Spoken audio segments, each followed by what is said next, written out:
Hello class, good morning. मैं Deepak, assistant professor ancient history, Kuba PG college, Azamgarh.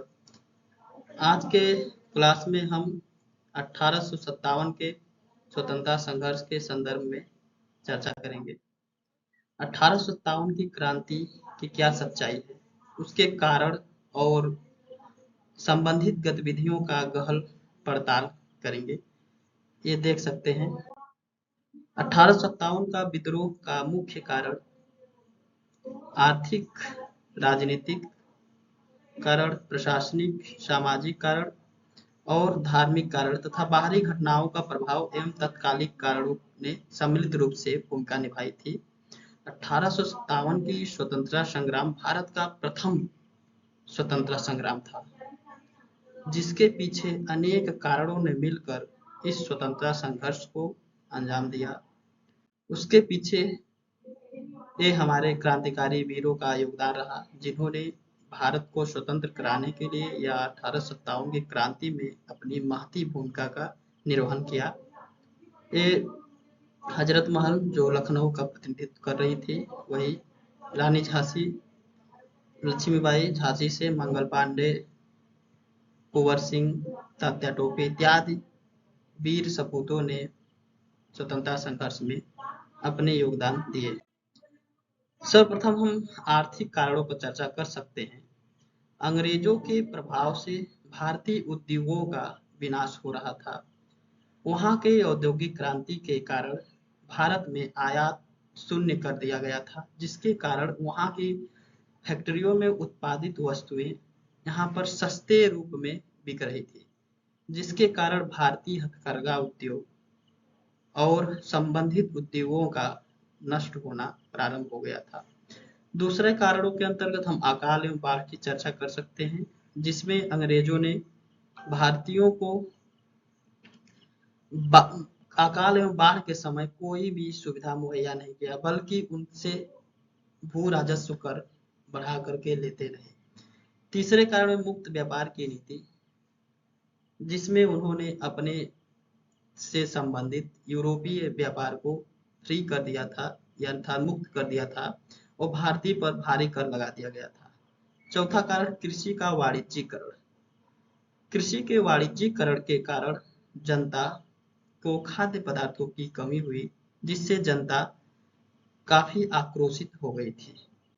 अगला कारण है राजनीतिक कारण, जिसमें हम लॉर्ड डलहौजी के व्यवगत का सिद्धांत की चर्चा कर सकते हैं, जिसमें उसने कई राज्यों को अपने इस नीति के अंतर्गत राज्यों का हड़प कर लिया और उन राज्यों के अस्तित्व को समाप्त कर दिया, जिसके विरोध में वहां के शासकों ने विद्रोह को अंजाम दिया।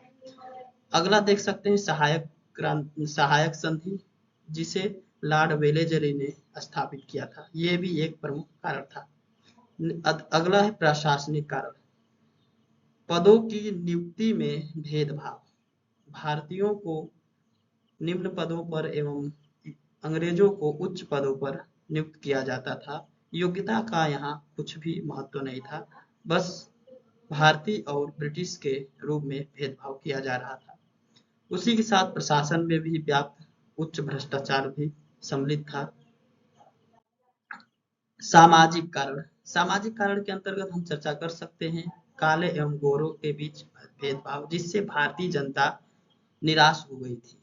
भारतीय रीति रिवाजों में अंग्रेजों द्वारा व्यापक हस्तक्षेप किया जा रहा था, जिससे यहाँ की जनता अपने रीति रिवाज और परंपराओं को बचाने के लिए सामने आई।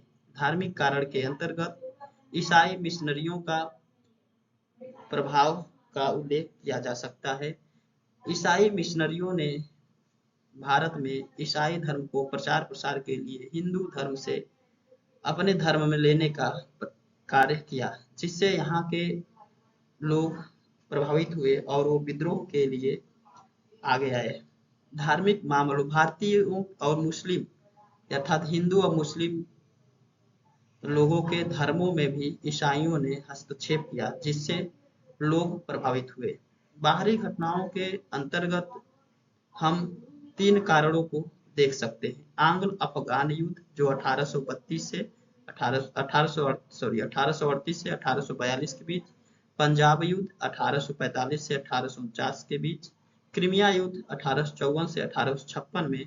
संभवतः इन युद्धों में अंग्रेजों की पराजय हुई थी, जिससे भारतीय जनता भी उत्साहित हो गई थी कि अंग्रेज अपराजेय नहीं है, उनको भी पराजित किया जा सकता है।